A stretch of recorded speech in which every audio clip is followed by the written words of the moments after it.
mga mata niya. Nasasalamid din ang kaluluwa ng isa na bubuhay sa mundo ng karimlan.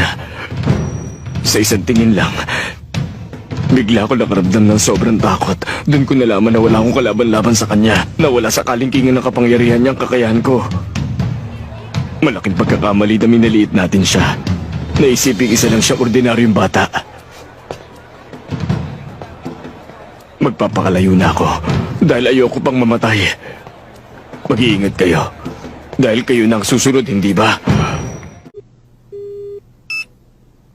Paano na yan?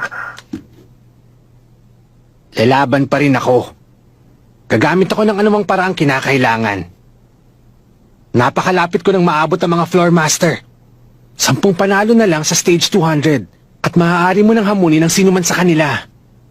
Kapag nanalo ka, mapapasayot sa'yo lang ang isang buong palapag. Isipin mo na lang na sa oras na nakamit mo ang titulo ng floor master, pwede kang maging advisor. At pwede ka rin magtayo ng sarili mong martial arts school. Mabubuhay ka ng matiwasay kahit sa titulo pa lang.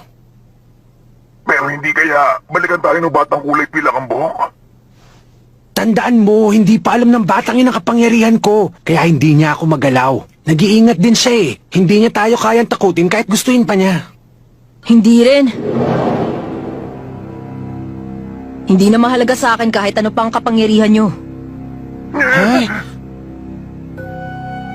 Ang totoo, kayang-kaya ko kayo takutin anumang lugar at oras na gusto ko.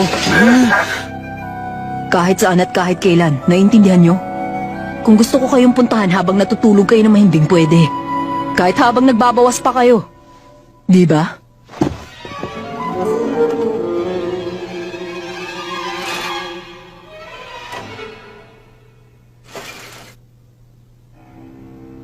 Payong kaibigan lang. May mga patakaran sa laban.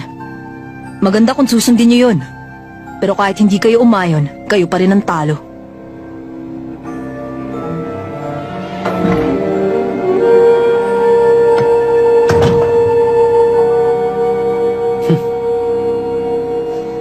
Sabi ko nga, mas maganda kung lalaban tayo ng patas. Hindi talaga magandang mandaya ng kapwa.